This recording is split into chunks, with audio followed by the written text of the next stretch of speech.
नमस्कार दोस्तों, सर जी क्लासेस में आपका स्वागत है। तो हम लोग इन्वायरमेंट बेसिक्स के प्रीवियस ईयर क्वेश्चन और इम्पोर्टेंट क्वेश्चन सीरीज जो है कर रहे थे। आपका जो आरआरबी जेईई सीबीटी 2 का जो एग्जामिनेशन होने वाला है, तो उसके लिए देखिए जो है आपके काफी, तो आप लोग जो है प्रीवियस हो चुके हैं प्रीवियस ईयर के या इम्पोर्टेंट सीरीज के, तो आप लोग उसको देख सकते हो। लिंक आपको इसका जो है डिस्क्रिप्शन बॉक्स में मिल जाएगा। और देखिए दोस्तों, अगर आप इसी एग्जामिनेशन का प्रिपरेशन अगर आप लोग कर रहे होगे, तो इसके लिए देखिए हमने जो है पूरा कंप्लीट कोर्स लॉन्च किया हुआ है आरबीजे सीएमएस सीबीटी 2 के लिए। जो नॉन टेक्निकल पार्ट है आपका, इसमें देखिए आपका कंप्यूटर बेसिक्स है, इन्वायरमेंट है, आपका फिजिक्स केमिस्ट्री और जनरल अवेयरनेस है। तो इनका जो आपको पूरा कंप्लीट जो है आपको लेक्चर्स और साथ में क्वेश्चंस आपको मिल जाएंगे। तो आप लोग जो है ऐप डाउनलोड कर लो सर जी क्लासेस के नाम से। इसका जो है लिंक आपको डिस्क्रिप्शन बॉक्स में आपको मिल जाएगा। तो आप लोग जो है कम समय में अपना इफेक्टिव तरीके से जो है प्रिपरेशन कर सकते हो। इसमें देखिए आपको जो है पीडीएफ भी मिल जाएगा साथ में। इससे आप लोग प्रिपरेशन भी कर सकते हो, आपको अलग से बाई करने की ज़रूरत नहीं पड़ेगी। इसके साथ में देखिए, अगर आप लोग कंप्यूटर इन्वायरमेंट का सिर्फ बाई करना चाहते हो, तो इसके लिए भी हमने जो है अवेलेबल करा दिया है फैसिलिटी आपके लिए। तो आपको जो है ऐप डाउनलोड करना है, और यहाँ पे देखिए जो प्राइस मेंशन किया गया है ना दोनों का, आपको ये पे करने की ज़रूरत नहीं है। आप लोग कूपन कोड अप्लाई करना सर जी 2025 का। तो इसमें देखिए आपको 20% का इंस्टेंट डिस्काउंट आपको मिल जाएगा। तो आप लोग जो है इस फैसिलिटी का जल्दी से जो है आप लोग यूज़ कर सकते हो यहाँ पे, और अपना तैयारी जो है अच्छे से कर सकते हो। इससे देखिए आपको जो है बूस्ट अप भी मिलेगा आपको प्रिपरेशन लेवल पे। और इसके साथ में देखिए, अगर आप लोग अलग से पीडीएफ बाई करना चाहते हो, कोर्स नहीं लेना चाहते हो, तो ये भी फैसिलिटी हमने जो है आपके लिए अवेलेबल करा दिया है। जैसे कि आपको कंप्यूटर का है, इन्वायरमेंट का है, केमिस्ट्री का है, फिजिक्स का है। इसके अलावा देखिए जनरल अवेयरनेस का, करंट अफेयर का। तो सभी का पीडीएफ जो है हमने आपके लिए अवेलेबल करा दिया है, जो 50 मार्क्स का है। तो आप लोग जो है इन सबको बाई कर सकते हो। लिंक इसका आपको डिस्क्रिप्शन बॉक्स में आपको मिल जाएगा। तो आइए आते हैं हम अपने क्वेश्चंस पे। तो आप लोग भी साथ साथ अटेम्प्ट करते चलना, और जो है कमेंट कर देना कितना आप लोग स्कोर कर पाते हो। इससे जो है आपको अपना प्रिपरेशन का लेवल भी आपको जो है समझ में आ जाएगा। तो देखिए क्वेश्चन है कि biotic and abiotic components form is. तो बायोटिक और साथ में जो अबायोटिक कंपोनेंट जो फॉर्म होते हैं ना, तो ये क्या होते हैं। तो देखिए दिया हुआ कम्युनिटी, सोसाइटी या पॉपुलेशन या फिर स्पेसीज, तो ये क्या बनाते हैं। तो देखिए बायोटिक और अबायोटिक, बायोटिक का कहने का मतलब होता है ना कि जिसमें कि लाइफ एग्जिस्ट करती है। और साथ में जो अबायोटिक है, तो ये होता है आपका कि जिसमें लाइफ एग्जिस्ट नहीं करती है, लेकिन वो जो है नेचर का पार्ट है आपका। तो ये सब जो कंपोनेंट जब हो मिलते हैं ना, तो इनसे मिल के आपका क्या बनेगा। तो जाहिर सी बात है, एक कम्युनिटी का निर्माण आपका होगा यहाँ पे। तो ये जो है बनेगा आपका कम्युनिटी। तो यहाँ पे जो है ये आपका राइट आंसर इसका हो जाएगा। और बाकी देखिए सोसाइटी जो है, तो ये सब जो बायोटिक कंपोनेंट उनसे मिल के बनता है। पॉपुलेशन देखिए यहाँ पे पर्टिकुलरली किसी एक टाइप का क्या है उस पर निर्भर करता है यहाँ पे। तो पॉपुलेशन जनरली हम लोग बायोटिक कंपोनेंट का ही हम लोग कंसिडर करते हैं यहाँ पे। और स्पेसीज भी देखिए जो होता है ना, तो स्पेसीज ये सबका अलग अलग टाइप का होता है यहाँ पे। तो बायोटिक और अबायोटिक कंपोनेंट से मिल के बनेगा आपका एक कम्युनिटी। तो बायोटिक कंपोनेंट देखिए क्या होते हैं, और साथ में अबायोटिक कंपोनेंट, ये सारा चीज़ है आपको यहाँ पे मिल जाएगा इसके अंदर में। तो बायोटिक जो रहता है, इसमें आपका फ्लोरा और फौना होते हैं, मतलब प्लांट्स एंड एनिमल्स हो जाएंगे, जिसमें कि ह्यूमन बींग्स, फंगी, बैक्टीरिया, ये सभी के सभी आपके हो जाएंगे यहाँ पे। इसके अलावा जो है आपके और जितने भी होते हैं जो कि लाइफ जिसमें एग्जिस्ट करती है आपको, तो वो सारे के सारे फैक्टर जो है इसके अंदर में आपका आ जाएगा। तो इसमें देखिए जो बायोटिक है और साथ में जो अबायोटिक कंपोनेंट होता है, तो इसी से आपका एक कम्युनिटी आपका बनता है। तो ये सब कुछ जो है आपको एक बार समझना होगा यहाँ पे। तो ये चीज़ आपको दिया हुआ पीडीएफ के अंदर, और कोर्स में हमने इसको अच्छे से समझाया भी है। अगला देखिए क्वेश्चन है, the biotic component exist in. तो बायोटिक कंपोनेंट जो है, तो ये कहाँ पे एग्जिस्ट करते हैं। तो ऑप्शन देखिए दिया हुआ एक्सोस्फेयर, ट्रोपोस्फेयर, स्ट्रेटोस्फेयर और मेसोस्फेयर। तो देखिए यहाँ पे अगर हम लोग बात करते हैं ना कि बायोटिक कंपोनेंट की, तो देखिए बायोटिक कंपोनेंट मतलब कि जिसमें लाइफ एग्जिस्ट हो। तो लाइफ एग्जिस्ट हो, तो जैसे कि आपने सारे जितने भी लेयर जो होते हैं ना एटमॉस्फेयर के, इसमें जितने भी एटमॉस्फेयर जो लेयर जो होते हैं, तो उसमें हमने आपको बताया था। तो उसमें आपका होता है ट्रोपोस्फेयर, स्ट्रेटोस्फेयर, मेसोस्फेयर, एक्सोस्फेयर। तो जो सबसे जो नीचे का जो लेयर जो है ना आपका, लोअर मोस्ट जो रीजन है आपका, तो वो आपका होता है ट्रोपोस्फेयर रीजन। तो ट्रोपोस्फेयर रीजन जो है, तो इसमें देखिए लैंड से जितने भी रिलेटेड जो भी होते हैं फिनोमिना आपके, या फिर जो एग्जिस्ट करते हैं, तो वो आपके इसी लेयर में ही आपको देखने को मिलेंगे, एग्जिस्ट कर देखने को मिलेंगे। तो इसी में जो है आपका क्लाउड का फॉर्मेशन हो या रेन हो, तो ये सब फिनोमिना जो है आपका इसी लेयर में ही होता है। तो ये सब जो चीज़ है काफ़ी इंपॉर्टेंट होते हैं लाइफ को एग्जिस्ट करने के लिए। तो इस तरीके से देखिए जितने भी बायोटिक कंपोनेंट जो है ना, तो वो जो है आपका एग्जिस्ट करता है ट्रोपोस्फेयर रीजन में ही। बाकी जो आपको स्ट्रेटोस्फेयर मेसोस्फेयर इसमें जो है आपको देखने को नहीं मिलेंगे बायोटिक कंपोनेंट। तो इस तरीके से देखिए यहाँ पे बी जो है आपका राइट आंसर इसका हो जाएगा। तो आपको देखिए यहाँ पे जो है क्वेश्चन को थोड़ा सा सोच के करना होगा। क्वेश्चन देखिए घुमा फिरा के पूछा हुआ है, लेकिन कॉन्सेप्ट क्लियर रहेगा आपका तो आप लोग इजीली कर लोगे। तो इसलिए एक बार जो है आपको वीडियो देखना जरूरी है, उससे आपका कॉन्सेप्ट क्लियर हो जाएगा। और बाकी पीडीएफ से रिवाइज करोगे तो क्वेश्चन आपका छूटेगा नहीं। तो बायोटिक फैक्टर आपके जो रहते हैं ये सब लिविंग थिंग्स होते हैं इकोसिस्टम के अंदर में। आपका इसमें बहुत सारी चीज़ आ जाएंगे, जैसे प्लांट एनिमल बैक्टीरिया ये सभी आते हैं, तो सभी के सभी जो है ट्रोपोस्फेयर रीजन में ही एग्जिस्ट करते हैं। अगला देखिए दिया हुआ है कि flora and fauna refers to. तो देखिए फ्लोरा जो होता है ना, इसका मतलब होता है प्लांट्स, और जो फौना इसका मतलब होता है आपका एनिमल्स। तो यहाँ पे सीक्वेंस में याद रखना, फ्लोरा का मतलब जो है प्लांट आपका, और फौना का मतलब है एनिमल्स। तो यहाँ पे जो 3 राइट आंसर आपका हो जाएगा।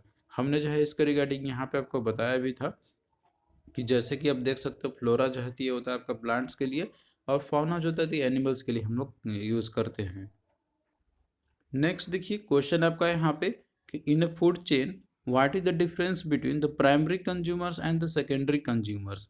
तो फूड चेन के अंदर में जो है डिफरेंस क्या होती है प्राइमरी कंज्यूमर और सेकेंडरी कंज्यूमर के बीच में। तो देखिए फूड चेन के बारे में जो है अगर आप लोग देखे होगे या समझे होगे, तो उसमें देखिए क्या होता है कि यहाँ पे जैसे एक आपका रहेगा प्रोड्यूसर्स, फिर उसके बाद उसके कंज्यूमर्स होते हैं। तो कंज्यूमर्स में आपका प्राइमरी सेकेंडरी टर्सरी कंज्यूमर, और लास्ट में आपका डिकम्पोजिटर्स होता है। जैसे कि जो है आप यहाँ पे इसके बारे में देख सकते हो कि फूड चेन जो आपका रहता है तो एक लीनियर नेटवर्क आपका होता है ये, जिसमें कि स्टार्ट होगा आपका प्रोड्यूसर से और फिर एंडिंग आपका होगा इसमें डिकम्पोजिटर से। तो इसमें देखिए प्रोड्यूसर जो मतलब कि प्रोड्यूस करता हो, जैसे कि आपका ग्राफ प्लांट्स हो गए आपके। अब इसके बाद देखिए इसको फीड करने वाले होंगे कंज्यूमर्स। तो कंज्यूमर्स में आपका देखिए प्राइमरी कंज्यूमर होगा। प्राइमरी कंज्यूमर मतलब कि जो इसको खाएगा यहाँ पे, जैसे ग्रास को ईट करने वाला ग्रास होपर हो गया। फिर सेकेंडरी कंज्यूमर होगा जो इस ग्रास होपर को खाने वाला होगा। फिर टर्सरी कंज्यूमर होगा कि जो इस बर्ड को है इसको खाने वाला होगा। फिर इसी तरीके से आपका चैन ये बढ़ता रहता है, और लास्ट में जो है यहाँ पे फिर डिकम्पोजर्स होंगे, जो कि ये जितने भी कंज्यूमर्स है तो इन सबको जो है डिकम्पोज कर देगा, और फिर वापस से फिर से आपका ये साइकिल चलते ही रहता है। तो इस तरीके से फूड चेन आपका बना हुआ रहता है।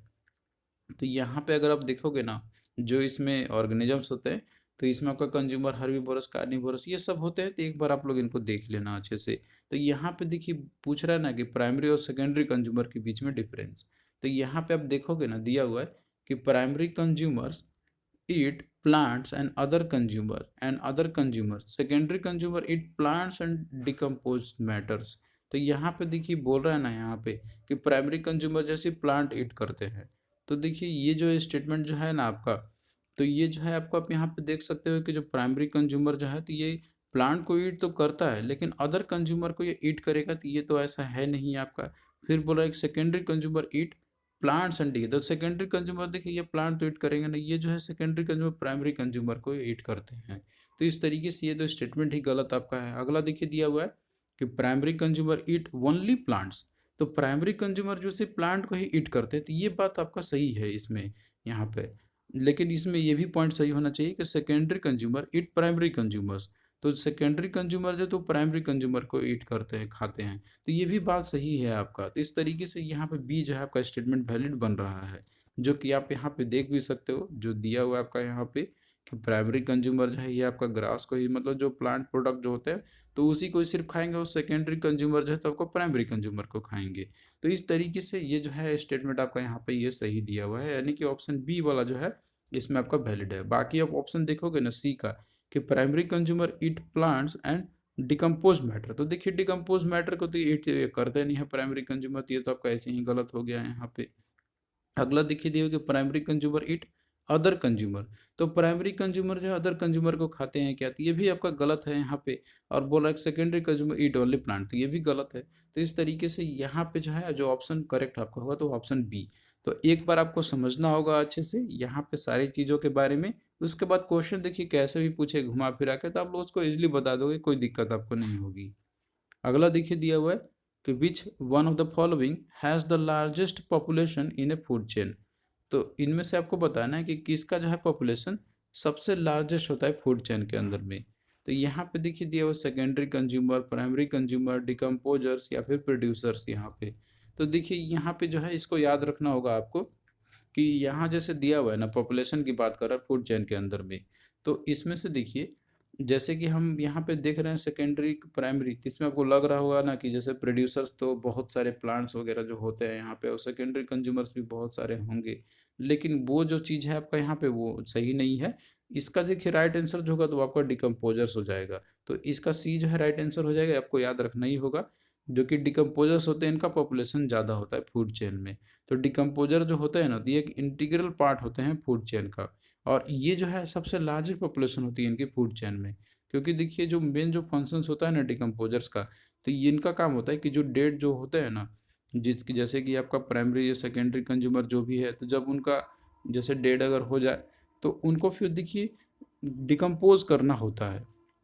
तो उसमें जो है डिकम्पोजर्स काफ़ी ज़्यादा मात्रा में होने चाहिए, ताकि जो है उनको जितने भी कॉम्प्लेक्स मॉलिक्यूल उनको सिंपल मॉलिक्यूल्स में उनको कन्वर्ट कर दे। तो इसके हिसाब से डिकम्पोजर्स की संख्या ज़्यादा रहता है आपका, तो इस तरीके से सी यहाँ पे राइट आंसर हो जाएगा। नेक्स्ट देखिए क्वेश्चन है आपका यहाँ पर, animals that eat other animals are called. तो ऐसे एनिमल्स को हम क्या बोलेंगे जो अदर एनिमल्स को खाते हैं या ईट करते हैं, उनको क्या बोलते हैं हम लोग। तो यहाँ देखिए दिया हर्बीवोर्स, कार्निवोर, इंसेक्टिवोर्स या फिर ओमनीवोर्स बोलेंगे। तो देखिए जो एनिमल दूसरे जानवर को खाते हैं ना, तो उनको बोलते हैं हम लोग कार्निवोर्स बोलते हैं हम लोग। तो इस तरीके से यहाँ पे जब बी आपका राइट आंसर इसका हो जाएगा। तो देखिए यहाँ पे डिफरेंट टाइप्स के जो एनिमल जो होते हैं ना, तो उनको क्या बोलते हैं, तो ये सब कुछ आपका दिया हुआ है।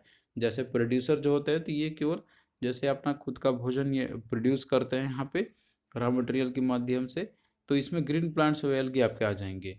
उसी तरीके से कंज्यूमर्स जो होते हैं ना, तो इसमें देखिए कंज्यूमर जो होते हैं जो डिपेंड होते हैं प्लांट और अदर एनिमल्स पे फूड चेन में, तो उनको कंज्यूमर्स बोलते हैं। तो इस तरीके से देखिए कंज्यूमर जो होते हैं, तो इसमें आपका एग्जाम्पल होता है कार्निवोर्स, ओमनिवोर्स और हर्बीवोर्स का। तो हर्बीवोर्स हम लोग किसको बोलते हैं हम लोग, तो ऐसे ऑर्गेनिज्म जो कि सिर्फ जो है प्लांट ईट करते हैं, मतलब कि ग्रास हर्ब या लीव्स हो गए, फ्रूट्स हो गए, तो इनको बोलते हैं हम लोग हर्बीवोर्स। तो इससे एग्जांपल आपका elephant, deer, giraffe, monkey, rhinoceros हो गया आपका। इसके अलावा कार्निवोर्स हम लोग ऐसे ऑर्गेनिजम्स को बोलेंगे जो कि ये जो है सिर्फ केवल फ्लैश पे या फिर अदर एनिमल्स पे ही जो है उन पे डिपेंडेंट होते हैं उनका भोजन के लिए, अपना भोजन के लिए। तो ये ऐसे को बोलते हैं हम लोग कार्निवोर्स बोलते हैं हम लोग।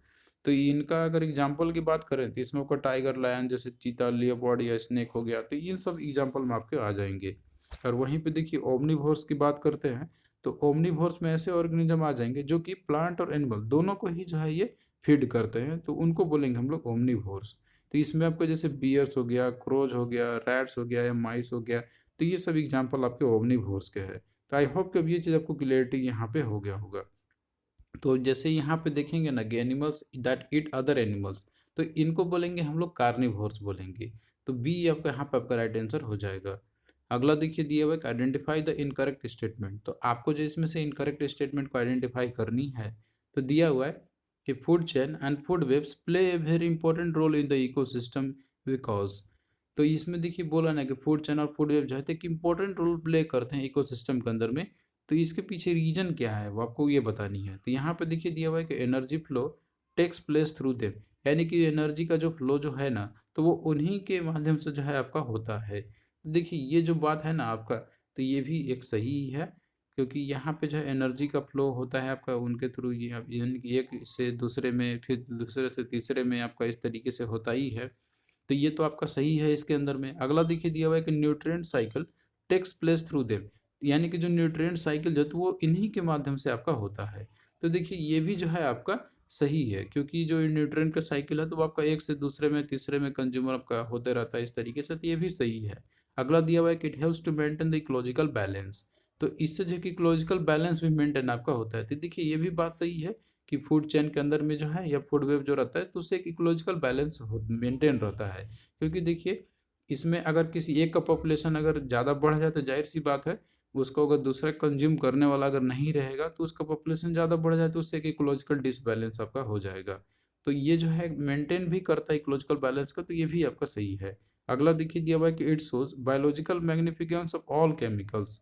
तो बोल रहा है ना कि इसमें कि बायोलॉजिकल मैग्निफिकेंस को, ये मैग्निफिकेशंस को दिखाता है जितने भी केमिकल्स होते हैं उनका। तो ये कोई जो है आपका इनकरेक्ट स्टेटमेंट नहीं है, सॉरी इसमें इनकरेक्ट स्टेटमेंट आपका यही है, क्योंकि ये जो है कोई बायोलॉजिकल मैग्निफिकेशन नहीं दिखाता है सारे केमिकल्स का।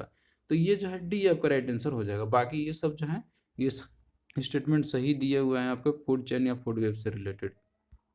नेक्स्ट देखिए क्वेश्चन आपका यहाँ पे दिया हुआ है कि what does the following word diagram depicts. तो इसमें आपको बताना है यहाँ पे कि ये जो दिया हुआ है ना, जो एक वर्ड डायग्राम दिया हुआ है, ये क्या डिपिक्ट कर रहा है। तो यहाँ पे देखिए, देखोगे ना आप लोग, दिया हुआ है एल्गी है पहले, इसके बाद देखिए श्रिम्प्स दिया हुआ है, फिर इसके बाद है स्मॉल फिश है, फिर इसके बाद लार्ज फिश है। तो देखिए ये अगर देखोगे ना आप लोग, तो ये जो है एक सीक्वेंस आपका दिखा रहा है फूड चेन का ही। तो देखिए फूड चेन क्या होता है, लीनियर अरेंजमेंट आपका होता है। तो यहाँ पे जो है आप देख रहे हो कि ये लीनियर अरेंजमेंट ही है। और जो फूड वेव आपका होता है तो उसमें देखिए अरेंजमेंट आपका कॉम्प्लेक्स होता है, लीनियर टाइप का आपका नहीं रहेगा, मतलब एक सीक्वेंस में साइकिल आपका नहीं रहता है, उसमें आपका जो है एक तरीके से इंटरकनेक्टेड रहता है आपका डिफरेंट डिफरेंट तरीके से। तो इसमें आप बात करोगे तो ये जो दिया हुआ है ना आपका, भले ही लग रहा होगा कि algae shrimp small fish fish ये एक्वेटिक एनिमल्स का दिखा रहा है यहाँ पे, तो ये भले ही है, लेकिन ये जो डिपिक कर रहा है ना, तो ये एक फूड चेन को दर्शा रहा है, जिसमें कि एल्गी आपका एक प्रोड्यूसर हो गया, इसके बाद श्रिम्प जो है ये इसको फीड करने वाले हो गए, फिर इसके बाद जो श्रिम्प्स है तो ये होते हैं स्मॉल फिश, मतलब इसको जो है खाएंगे, फिर इसका स्मॉल फिश को लार्ज फिश खाएंगे। तो इस तरीके से आपका एक फूड चेन को ये दर्शा रहा है। तो इस तरीके से यहाँ पे देखिए एक वेटिक लिविंग बींग्स तो ये है ही, लेकिन जो ये डिपिक कर रहा है तो ये उसको नहीं कर रहा है, तो ये आपको नहीं होगा, ये फूड चेन को कर रहा है। इस तरीके से बी जो है आपका राइट आंसर हो जाएगा। और बाकी देखिए जो फूड वेब है, तो ये जो है आपका एक कॉम्प्लेक्स अरेंजमेंट रहता है, जिसमें कि आपका जो लीनियर में नहीं, उसमें आपका बहुत तरीके से जोड़ के बनेंगे उसमें। तो ये इस तरीके से जो है फूड चेन में क्या अंतर है, तो ये आप लोग एक बार देख लेना, आप लोग वहाँ से समझ सकते हो इसको। और बाकी देखिए फूड पिरामिड में जो आपका ये नहीं होगा, तो यहाँ पे बी आपका राइट आंसर इसका हो जाएगा। अगला देखिए दिया हुआ है, the example of A detritus food chain is seen in. तो देखिए जो डेट्रिटस जो फूड चेन है ना, तो ये एग्जाम्पल जैसे पूछ रहा है कि ये किस में देखा जाता है, तो यहाँ देखिए दिया हुआ ग्रीन प्लांट, मैनग्रोव, सेप्रोट्रॉप्स या फिर फोटो ऑटोट्रॉप्स की। तो देखिए पहले आपको ये समझना होगा कि जो डेट्रिटस फूड चेन है तो ये होता क्या है। तो देखिए डिफरेंट टाइप्स ऑफ जो फूड चेन जो होते हैं ना, तो इसमें जो है आपका होता है जैसे कि ग्रेजिंग फूड चेन, दूसरा डेट्रिटस फूड चेन होता है।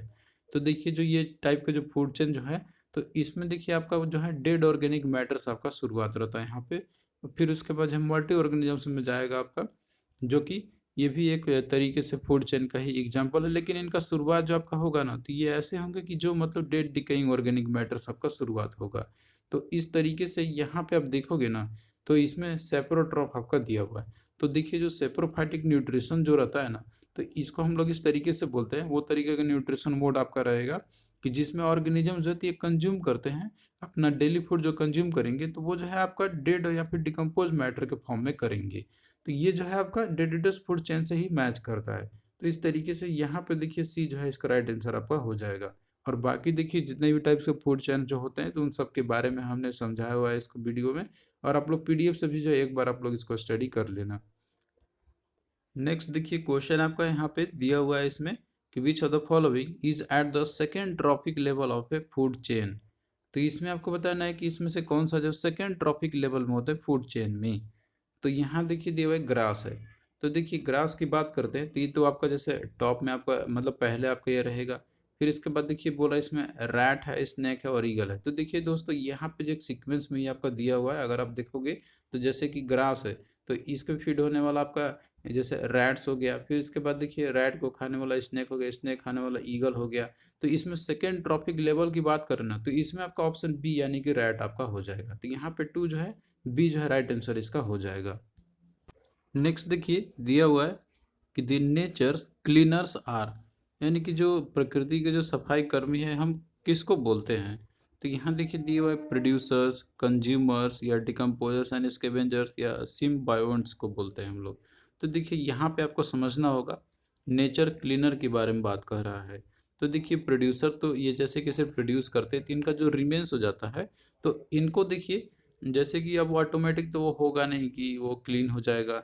तो इनके लिए देखिए डिकम्पोजर जो होते हैं ना, या फिर जो स्कैवेंजर्स जो होते हैं, तो ये सब जो है इनको क्लीन कर, या कंज्यूमर जितने भी रहते हैं, तो उन सब के डिकेइंग जो ऑर्गेनिक मैटर जो रहता है, तो उन सबको ये डिके करा के या फिर उनको जो है खा के जो है ये पूरे क्लीन कर देते हैं। तो नेचर्स क्लीनर्स की बात करते हैं, तो उसमें आपका डिकम्पोजर स्कैवेंजर्स आपका आ जाएगा। तो इस तरीके से यहाँ पे सी जो है आपका राइट आंसर इसका हो जाएगा।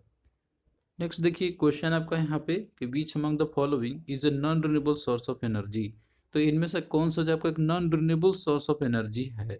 तो आपको देखिए पहले यहाँ पे समझना होगा कि रिन्यूएबल और non renewable source of energy होता क्या है। तो देखिए यहाँ पे आपको नाम से ही पता चल रहा होगा, रिन्यूएबल इसका मतलब होता है कि हम जिसको फिर से रिन्यू कर सकते हैं, इनको यूज़ कर सकते हैं हम लोग over and over again recycle कर करके। तो इसमें से देखिए यहाँ पे बात करते हैं ना, तो इसमें आपका आ जाएगा जैसे सोलर एनर्जी हो गया, विंड एनर्जी हो गया, जियोथर्मल एनर्जी हो गया, बायोमास हो गया और हाइड्रो पावर हो गया। क्योंकि देखिए सोलर एनर्जी आपका एक अनलिमिटेड सोर्स है, विंड भी अनलिमिटेड है, जियोथर्मल भी है, इसके अलावा बायोमास भी है और हाइड्रो भी है। तो ये जब तक मतलब रहेंगे ये, तब तक हम इसको रिन्यू कर सकते हैं। तो ये जो है आपका एक तरीके से पॉल्यूशन फ्री भी होते हैं। और वहीं पे non renewable source of energy हम लोग ऐसे सोर्स ऑफ एनर्जी को बोलते हैं हम लोग कि जिनका देखिए एक बार हमने यूज़ कर लिया ना, तो वो जो है फिर हमेशा के लिए ख़त्म हो जाएंगे, उनका फिर दोबारा रिन्यू नहीं हो सकता है। तो इसमें आपका देखिए आता है फॉसिल फ्यूल्स आपका आ जाएगा। इसके जैसे फॉसिल फ्यूल्स की बात करते हैं तो कोयल हो गया, नेचुरल गैस हो गया और साथ में पेट्रोलियम हो गया। तो ये सब जो है non renewable source of energy है। तो यहाँ पे अगर आप लोग देखोगे ना, दिया हुआ है आपके कौन सा जो है आपका non renewable source of energy है। तो नॉन रिन्यूएबल में जो है इसमें देखिए दिया आपका हाइड्रो इलेक्ट्रिक। देखिए हाइड्रो इलेक्ट्रिक ये वाटर से बनता है, तो वाटर जब तक है हम उसको रिन्यू कर सकते हैं बार बार। सोलर सेल भी आपका होता है। इसके अलावा देखिए बैक्टीरियल फ्यूल सेल्स भी है, तो ये भी देखिए आपके होते हैं ये। तो एक तरीके से जो है आपका यहाँ पे ये तीनों तो हैं, लेकिन एलपीजी जो है ना आपका, जो कि लिक्विफाइड पेट्रोलियम गैस है, तो ये जो आपका पेट्रोलियम से ही जो बनता है आपका, जो रहता है पेट्रोलियम जो प्रोडक्ट जो रहता है, तो उसी को ही जो है हम लोग जैसे कि उसको फ्रैक्शनल डिस्टिलेशन जो होता है, तो उसमें जो प्योर फॉर्म जो रहता है, मतलब सबसे जो रहता है आपका, तो उसमें जो एलपीजी बनता है, तो ये जो है पेट्रोलियम प्रोडक्ट से हम लोग इसको निकालते हैं। तो इस तरीके से ये जो आपका non renewable source of energy का कैटेगरी के अंदर में आपका आता है। तो ये जो है बी आपका राइट आंसर इसका हो जाएगा। अगला देखिए दिया हुआ है कि मिनरल्स एंड ऑयल्स आर। तो मिनरल और साथ में जो ऑयल जो होते हैं ना, तो ये क्या होते हैं।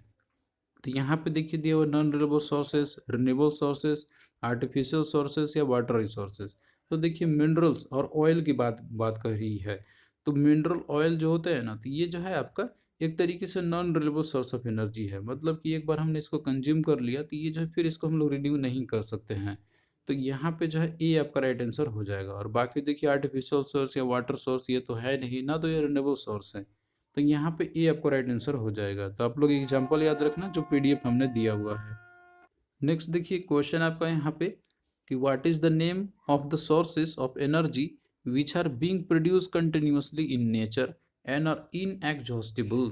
तो आपको इसमें बताना है कि उसका नाम बताना है कि वो कौन सा सोर्स ऑफ एनर्जी है जो कि नेचर में कंटिन्यूअसली प्रोड्यूस होते रहते हैं, और वो जो इनएग्जॉस्टिबल है मतलब कि वो कभी भी ख़त्म नहीं हो सकते हैं। तो यहाँ पे देखिए दिया हुआ एग्जॉस्टिबल, तो देखिए एग्जॉस्टिबल है तो वो तो आपका ख़त्म हो ही जाएगा, तो ये तो होगा नहीं। रिन्यूएबल सोर्स ऑफ एनर्जी इसमें बोल रहा है। तो देखिए रिन्यूएबल सोर्स ऑफ एनर्जी जो है, तो ये आपका कंटिन्यूसली प्रोड्यूस होते रहते हैं नेचर में, और ये जो है इनएग्जॉस्टेबल सोर्स ऑफ एनर्जी है। तो इस तरीके से बी जो है आपका यहाँ पर राइट आंसर हो जाएगा। बाकी देखिए non renewable source of energy तो आपका होगा नहीं, और कन्वेंशनल सोर्स ऑफ एनर्जी भी नहीं होगा। अगला देखिए दिया हुआ है कि which of the following is a disadvantage of most of the renewable energy sources. तो इसमें आपको बताना है कि कौन सा जो है एक डिसएडवांटेजेस है most of the renewable source of energy है। तो देखिए रिन्यूएबल सोर्स ऑफ एनर्जी में आपका कौन कौन सा होता है, solar energy, wind energy, hydro electric energy, ये सब होते हैं। तो उसका देखिए एडवांटेज तो बहुत सारा है कि जैसे वो पॉल्यूशन फ्री होता है, वो कभी ख़त्म नहीं होने वाला है।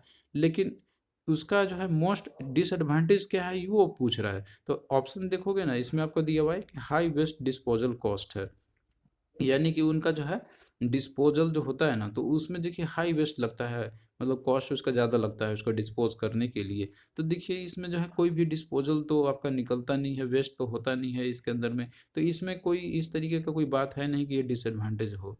अगला देखिए दिया हुआ है कि अनरिलायबल सप्लाई होते हैं। तो देखिए अनरिलायबल टाइप ऑफ सप्लाई तो आपके है नहीं, ये तो आपका जैसे फ्रीली अवेलेबल है, इनका कोई लिमिटेशन तो है नहीं कि अनरिलायबल है, तो ये भी आपका नहीं होगा। अगला दिया है हाईली पॉल्यूटिंग। देखिए ये पॉल्यूटिंग तो होते ही नहीं है, ये तो आपका पॉल्यूशन फ्री होते हैं, तो ये भी आपका नहीं होगा डिसएडवांटेज। अगला देखिए दिया हुआ हाई रनिंग कॉस्ट। तो देखिए ये जो दिया हुआ है ना, तो ये जो है एक तरीके से आप कह सकते हो कि mostly renewable source of energy जितने भी है उसका एक डिसएडवांटेज है। क्योंकि देखिए जो रिन्यूएबल सोर्स ऑफ एनर्जी है, तो ये डायरेक्टली आप यूटिलाइज नहीं कर सकते हो। इसको जो है आपको सेटअप करने के लिए एक हाई कॉस्ट चाहिए, मशीनरी चाहिए। जैसे कि आपका सोलर एनर्जी है तो उसके सोलर सेल्स चाहिए, सोलर का ग्रिड चाहिए आपको, फिर उसके बाद जो है उसको मतलब स्टोर करने के लिए जो है आपको बैटरीज चाहिए।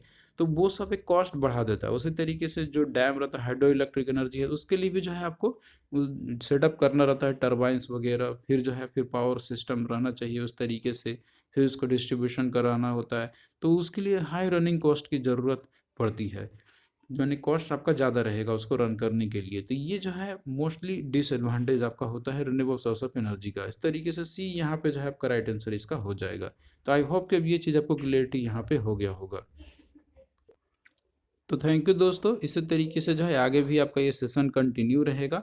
और देखिए आप लोग जो है अपना तैयारी अपने लेवल से करते ही रहो, हम जो आपको क्वेश्चन के माध्यम से जो है आपका अच्छे से तैयारी इसका कराते चलेंगे।